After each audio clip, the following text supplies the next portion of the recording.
Hello, my name is Trilly Bozeman, and I'm here to talk to you about vaccines today. You see, there's been a growing trend that vaccines may not be as needed as they make them out to be. I, for one, totally disagree with that train of knowledge. So, my job here today is to get you to kind of be on my side. So, I, for one, have had all my vaccines. Since a young age, my mother and father have certainly made sure I got every single one that I could get. Because, if nothing else, it's a safety net. Because vaccines, there's nothing wrong with them at all. Most people are afraid of them because they hurt, and they'll make your arm sore, and you see the little prick, and some people just hate the doctor. But it's really a necessary bit of pain, because the way I like to look at it is that a couple seconds of pain is much better than a couple weeks in the hospital from the diseases that you get without having them. Think about it like this. I took out my vaccines because it's required to have them in high school. Now, some places I'm sure don't require them, but my mother and father made sure to get mine. Not only that, but they're also required in colleges because a disease known as meningitis runs rampant on college campuses. Not many people know why, but that's certainly one of the main reasons why they're required. Because meningitis is extremely deadly, especially the bacterial form. It affects the meninges of your brain, which is basically the lining or the outside coating of the brain. And once that gets infected, death ain't far behind. So that vaccine is pretty much a must when it comes to college campuses.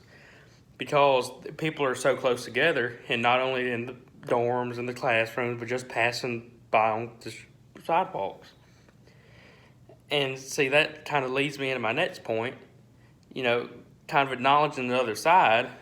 Many people think that some things like essential oils or other little herbal remedies can fix or prevent these diseases in the same way the vaccines do.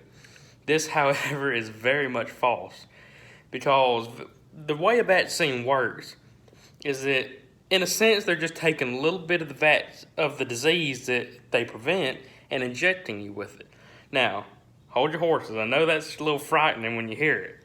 However, it's actually working wonders for your body, because the way the immune system works is once you have a disease, or let's say, for example, you get a cold. When you contract a cold, that cold virus stays with you forever. You can't kill a virus. You just have it. In turn, that boosts your immune system, though, to where you can never get that strain of virus again. And it even boosts your immunity to other strains of the virus or even other diseases entirely.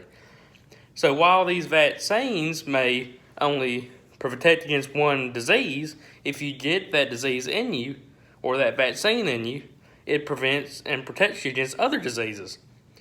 Just see, when you think about with the growing pandemic that's going on right now, the coronavirus COVID-19 pandemic, if more people would just take these precautions and get these vaccines, they may have a more stronger immune system and they may not be as susceptible to it. Because here's another little interesting tidbit. Just because you may not be showing any symptoms of a virus, let's say, for example, the coronavirus, because it's notorious for this, you may not show symptoms. You may just get a runny nose or something like that. That doesn't mean you don't have it. You can still possess the virus and just be a carrier for it. In a way, you're like a sleeper cell for it. So you may still have this virus in you, but you may not get sick, but you could carry it to other people, and these other people may be more susceptible to it. Like your grandparents or your baby cousins, they could die from it very easily. And not only that, but people that are immunosuppressed, like people who have cancer and just got off of chemo. I mean, they're broken down after that. They will die if you even get around them with it. And I know there's no vaccine for the coronavirus right now, but these other little vaccines that you can get for other diseases, that might boost your immune system. Because I do not mean to toot my own horn at all, but since I've gotten all these vaccines, I believe I have an above average immune system. I rarely get sick. The most I usually get is a sinus infection, and that's bacterial. I can't remember the last time I went to the doctor for a legitimate sickness, like a cold or a virus like the flu. Knock on wood, I've never gotten it. So that's what I'm trying to drive home to you all today, is that these things save lives. Just because you may not think they will help you, they could help the person next to you. They could help your coworker, your pastor, your priest, your teacher, anyone you come into contact with, they can help them. So, I'm going to leave you with this thought today, folks. I'd like to ask, maybe with all this information I've told you, have you got your vaccines? Thank you.